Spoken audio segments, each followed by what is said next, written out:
Atenção, radialistas de todo o Brasil. É hora de noticiar os fatos que ajudam a construir um novo país. Direto dos estúdios da Empresa Brasil de Comunicação em Brasília, vem aí a Voz do Brasil.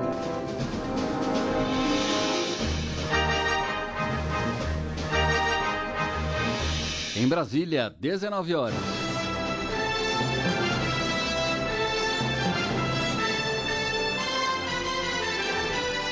Está no ar a Voz do Brasil.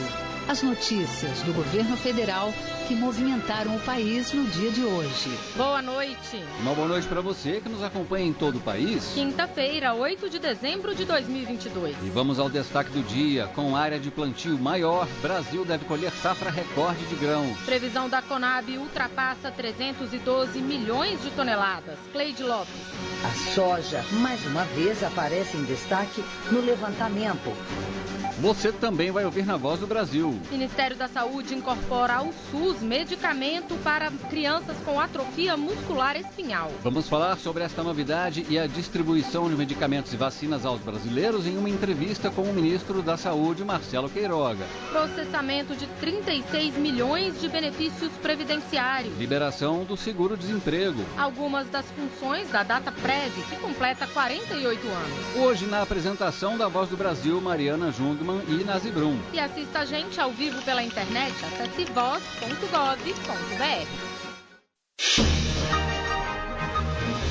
Um novo medicamento usado por crianças com atrofia muscular espinhal foi incorporado ao SUS. A AME é uma doença que compromete gestos simples do corpo, como respirar, engolir e se mover, e que vai se agravando com o tempo. O ministro da Saúde, Marcelo Queiroga, traz os detalhes pra gente. E faz um balanço da distribuição de vacinas e medicamentos no país. Boa noite, ministro. Boa noite.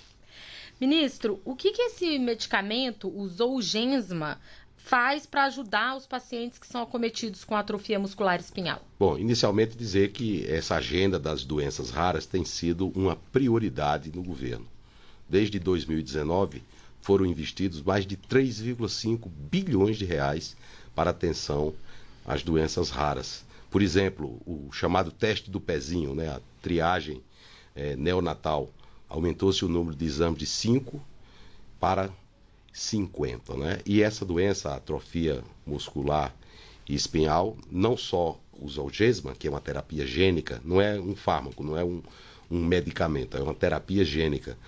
Antes, nós já incorporamos o Nusinersen e o Risdiplam, que também são indicados para esse tipo de problema. O Zolgensma é uma terapia gênica e é apenas uma dose o tratamento, Então tem essa vantagem, e essa incorporação ela decorre de uma avaliação detalhada do conjunto de evidências científicas que há sobre o tratamento dessa doença com esse novo tipo de terapia. Inicialmente houve uma recomendação de não incorporação ao SUS, mas posteriormente a indústria farmacêutica fez uma proposta para o que nós chamamos de acordo de acesso gerenciado.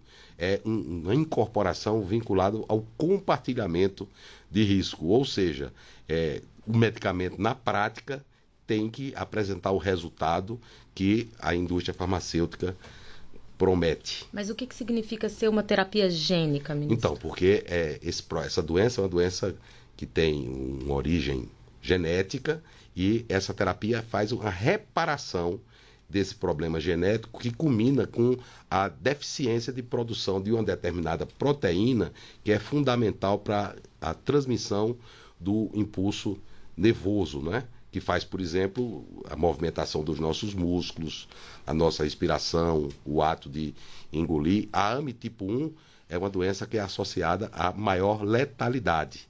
Portanto, tem que haver um diagnóstico precoce e se instituir a terapia o mais rápido possível. Então, com esse acordo de compartilhamento de risco, foi possível a Comissão Nacional de Incorporação de Tecnologia recomendar a incorporação. E essa incorporação é feita através de uma portaria da Secretaria de Ciência, Tecnologia, Inovação e Estudo Estratégico. Ministro, qual é o preço desse medicamento hoje? Como é que vai se dar o processo de compra dele?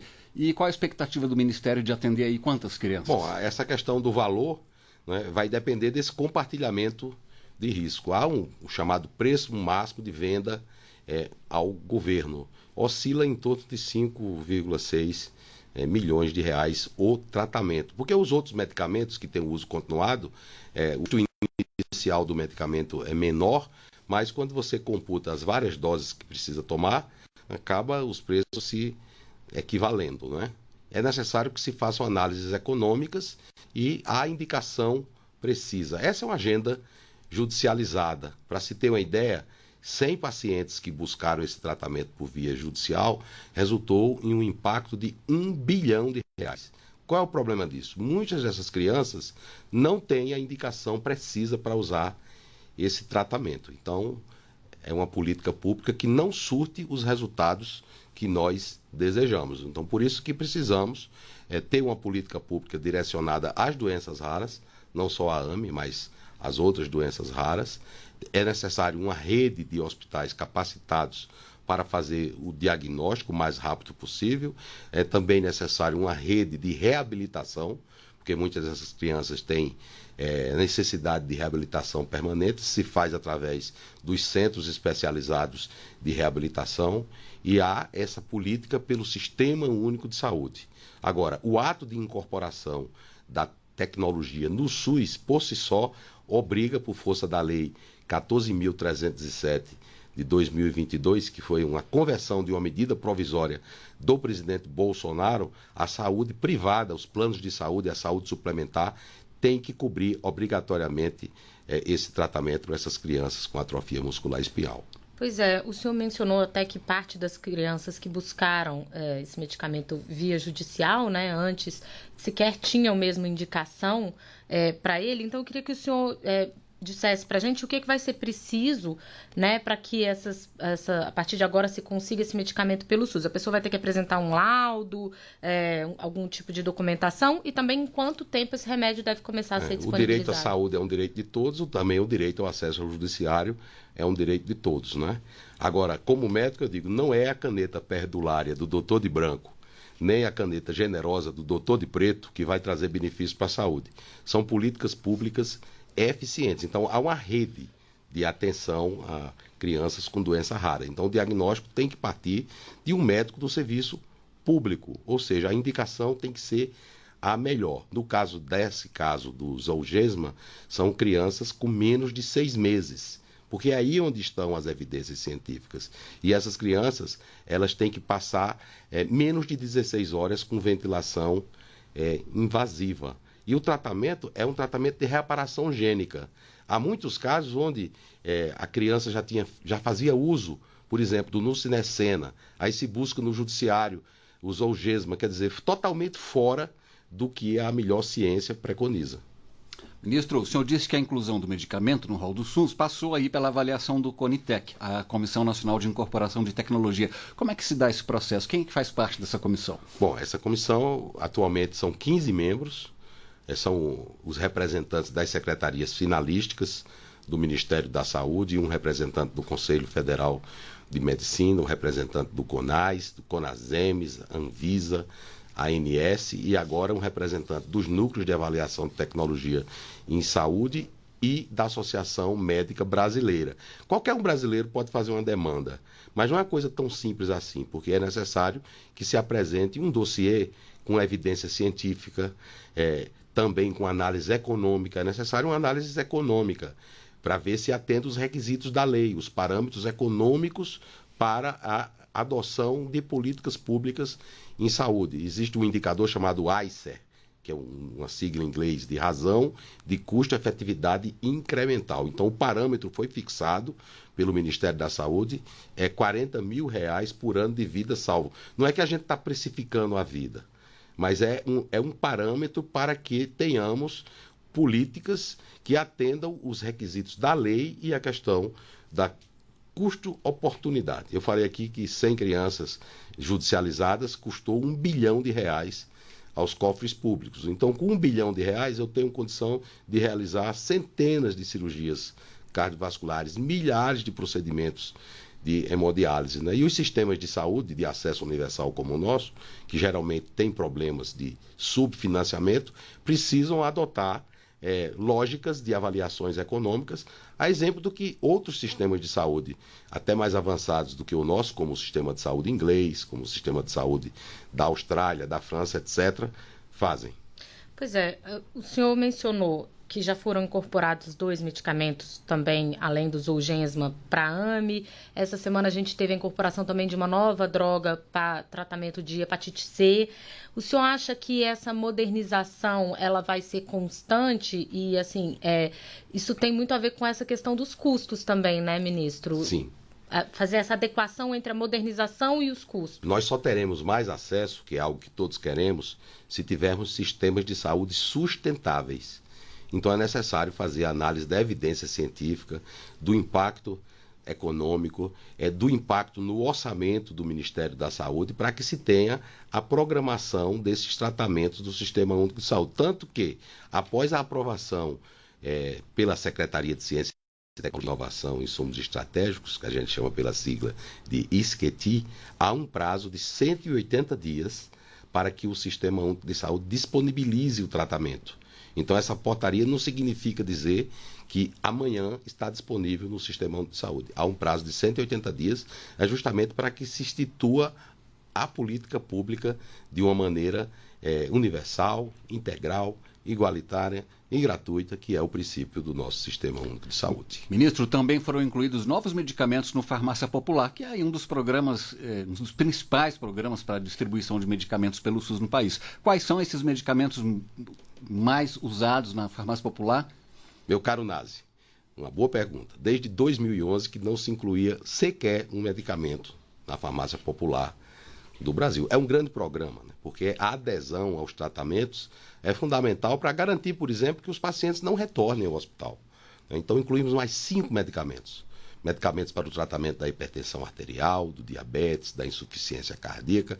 As doenças cardiovasculares são as principais causas de óbito no mundo ocidental. No Brasil, mais de 400 mil óbitos por ano, né? Então, os medicamentos foram o metoprolol, que é um medicamento beta-bloqueador, o besilato de amlodipino, que é um bloqueador dos canais de cálcio, a furosemida, que é um diurético, a espironolactona, que também é um medicamento utilizado para o tratamento da insuficiência cardíaca, e, por último, a dapaglifosina, que é um inibidor da SGLT2, é um medicamento inovador, que ainda tem proteção de patente, usado para o tratamento do diabetes tipo 2. E esse medicamento ele é associado com redução de mortalidade por doenças cardiovasculares, redução de morte por AVC, por doenças cardíacas como insuficiência cardíaca e por problemas renais. Ou seja, o que tínhamos antes para tratar diabetes no SUS de medicamentos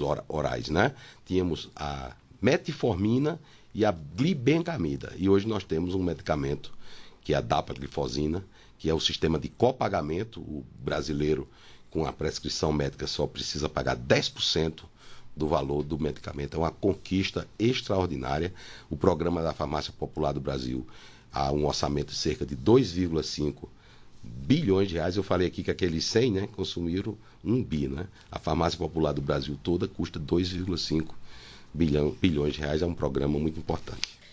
Ministro de Educação, o Ministério da Saúde também atuou aí na prevenção de doenças por meio da vacinação, claro.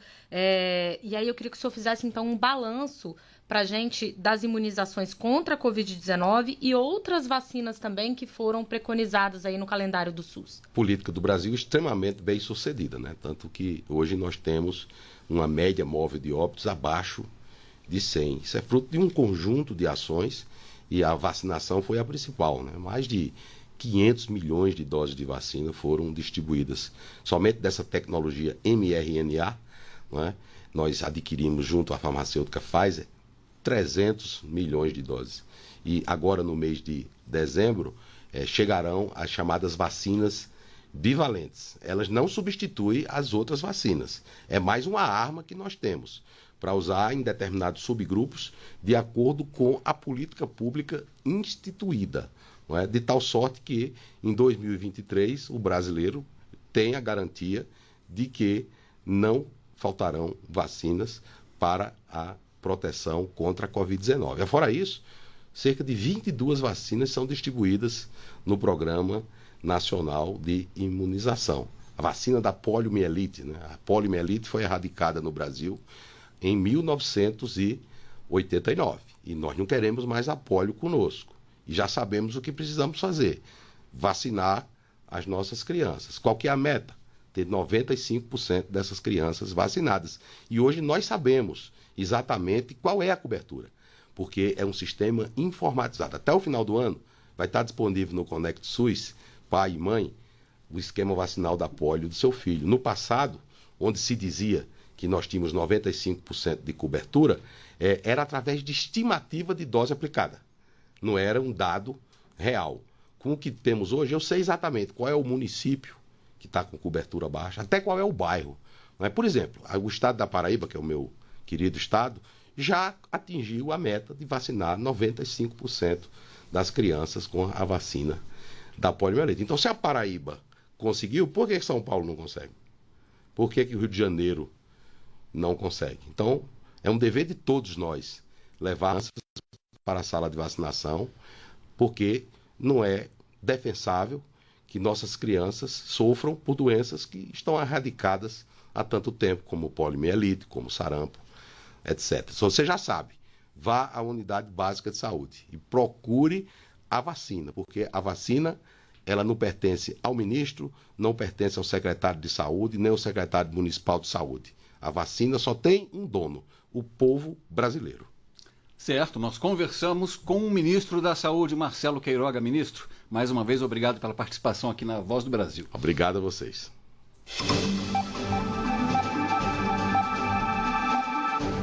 A safra de grãos deve atingir novo recorde de colheita. É o que revela mais um levantamento da Conab, divulgado hoje. Tudo indica que o Brasil deverá colher mais de 312 milhões de toneladas de grãos na próxima safra, quase 41 milhões de toneladas a mais que a colheita do ciclo anterior. A estimativa da área total plantada no país nesta safra é de 77 milhões de hectares, expansão de mais de 3% em relação à safra 2021-2022. A soja, mais uma vez, aparece em destaque no levantamento, como detalha o superintendente de Inteligência e Gestão de Oferta da Conab, Alan Silveira. A safra ainda muito positiva, estimada pela Conab, de 153,4 milhões de toneladas.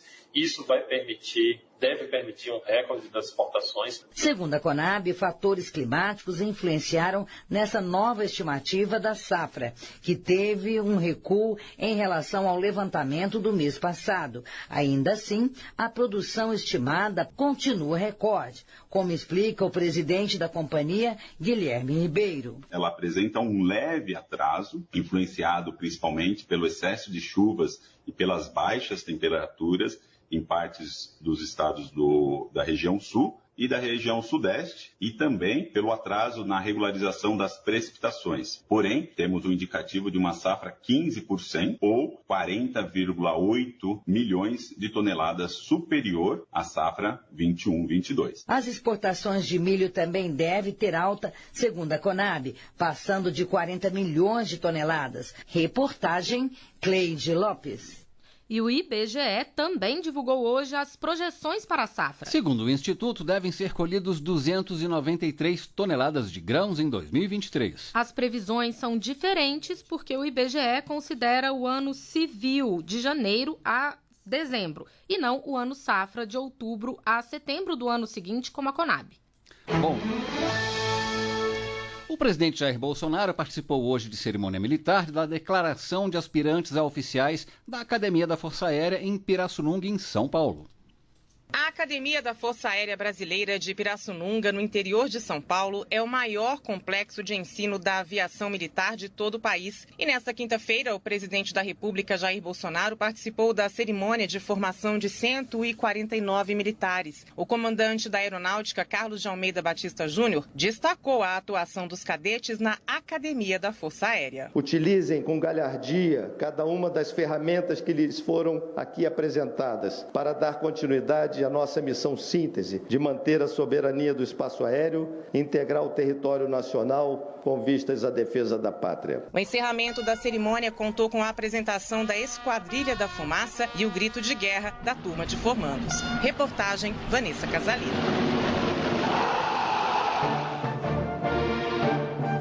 E só uma correção, a previsão de safra do IBGE é, na verdade, de 293 milhões de toneladas de grãos no ano que vem. Focada na tecnologia e processamento de dados, a DataPrev está presente na vida do cidadão brasileiro por meio de benefícios como a aposentadoria. A empresa pública está completando 48 anos. Se você já precisou solicitar benefícios como auxílio emergencial, seguro-desemprego, pensão e aposentadoria, então já conhece a DataPrev. Criada em 1974, a empresa pública de processamento de dados fornece a tecnologia para o funcionamento de programas estratégicos e sociais do governo e vem se modernizando ao longo dos anos, como explica o presidente da DataPrev, Gustavo Canuto. Que a tecnologia, ao longo dessas 4 décadas, quase 5 décadas, mudou completamente. E a DataPrev, felizmente, não ficou para trás. Ela conseguiu absorver essas mudanças da tecnologia e transformar isso em prestação de serviço público que facilitou a vida de milhões de cidadãos. Hoje, a DataPrev é vinculada ao Ministério da Economia e processa o pagamento de mais de 36 milhões de benefícios previdenciários.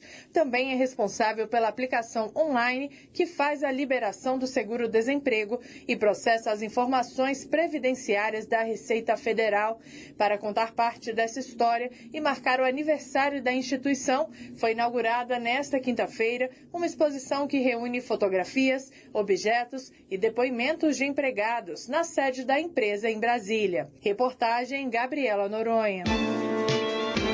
Manter os preços dos combustíveis sob controle é uma das metas do próximo governo. Além das conclusões sobre o setor de energia, os grupos técnicos da equipe de transição de governo também apresentaram relatórios nas áreas de direitos humanos e ciência, tecnologia e inovação. O governo eleito quer suavizar a subida do preço dos combustíveis em 2023, após o fim da vigência da lei que zera as alíquotas de ICMS nos estados em 31 de dezembro. Existem recursos no orçamento do ano que vem para compensar os impostos que voltarão a ser cobrados. O coordenador dos grupos técnicos da transição, Aloysio Mercadante, defende que o papel da Petrobras seja ampliado para ajudar no controle dos preços. A Petrobras não pode olhar só a exploração. Nós precisamos maximizar a capacidade de refino instalada, para não ter que importar derivados. O grupo técnico de economia se reuniu com o ministro Paulo Guedes e sua equipe. Na pauta, o andamento dos programas sociais e da PEC da transição, que tramita na Câmara dos Deputados. De acordo com Fernando Haddad, que faz parte do grupo de economia, o Congresso vai ter participação importante na continuidade de serviços públicos. São projetos estruturais do país. E nós estamos dialogando também com o Congresso. O Congresso é parte da solução de que essa transição seja mais suave possível. No grupo de direitos humanos, a equipe levanta dados para os relatórios que vão orientar as políticas públicas da área a partir do ano que vem. Silvio Almeida, professor universitário e membro do grupo, afirma que os direitos humanos são fundamentais para a democracia. Todos os ministérios, todas as partes e todas as áreas do governo têm como função primordial e fundamental a proteção da vida humana. O Grupo Técnico de Ciência, Tecnologia e Inovação já elaborou relatório de diagnóstico e vai propor ações prioritárias na reestruturação do Ministério e da legislação da área, também no CNPq e na FINEP, Empresa Pública de Fomento à Ciência. Reportagem Lorena Pacheco. E essas foram as notícias do governo federal. Fique agora com o Minuto do TCU e em seguida as notícias do Poder Judiciário e do Congresso Nacional. Uma boa noite. Boa noite para você, até amanhã. A Voz do Brasil. Governo Federal.